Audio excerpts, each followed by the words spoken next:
It's NFL mock draft season, and if you've been looking at what the Dallas Cowboys might potentially do, you're not alone. We've been talking ad nauseum of all the dream scenarios for what the Cowboys might do in the 2021 NFL draft, but let's talk about the opposite, what they cannot do. What do you think is one thing the Cowboys should not, would not, worst case scenario do in this year's NFL draft? Don't chase him. Sitting at 10, let it come to you. Yeah. There's going to be one or two cornerbacks sitting there. There might be two potentially great offensive tackles. Yeah. There might be two pass rushers. There might be a receiver, not that that's the way Dallas is going to go, and I doubt it, but there might even be the tight end Pitts. So obviously the trade value chart tells you if you do want to move up, there's a formula, but the Cowboys don't have to chase a position. They don't have to chase a player.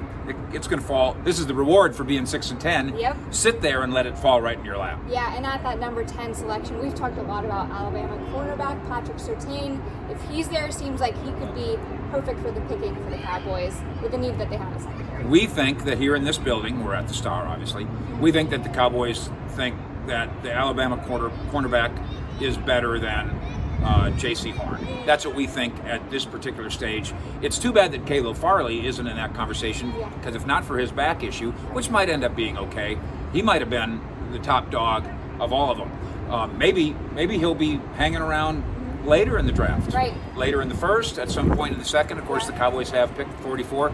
If you get into the second round and you get good medicals on him from Dr. Cooper and the rest, you can go chase him. Yep. But don't go chase in the first round. Don't go chasing it in the first round to the Cowboys. Let's talk about the Washington football team, who's trying to keep that positive momentum after winning the NFC East division last season. Things have been going well for them so far. But what's the one thing they cannot do in this year's NFL draft? They know that Ryan Fitzpatrick is a bridge. Right. This is a Band-Aid. And maybe it's a really sturdy... a veteran Band-Aid? Maybe it's a darn good Band-Aid, but it is that. And so you're still looking for... the franchise quarterback. The guy. Right. Their guy. Our guy. Is he going to be there at 19? Probably not. And maybe you need to look at 19 if you're Washington and say, listen, we really are close. Right. So let's supplement our roster with the best available player and do that at 19. But somewhere in this draft, Kellen Mond from Texas A&M, somebody like that, that's worth throwing a dart. And so be mindful. Don't trick yourself into thinking, we'll get a franchise candidate some other time.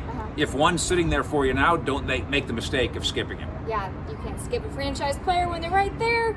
Let's talk about the Houston Texans, whose situation is murky at best. They have needs at wide receiver, secondary, maybe quarterback. What can the Houston Texans not do in this year's NFL draft? Because they don't even pick till much later. Yeah, and of course they don't have their first two rounds of picks by virtue of the Tunsil trade and the rest. Mistakes in many cases, the overpay in many cases. Have they learned a lesson? There is such a thing. You are trying to assemble great players, but there needs to be a formula. There needs to be a right number that you spend. And they have now repeatedly, with Tunsil, with David Johnson, with Hopkins, they've come up with the wrong price. Every single time they've got the wrong price. So don't do that anymore. Let the new general manager understand, and I think he does, probably better than, first of all, his predecessor who had the job full time in Bill O'Brien, but certainly better than the minister and pep talk coach. Right. Certainly understands the formula better. So don't blow the formula and get that right. Yep. Well, the NFL draft is right around the corner, and we cannot wait.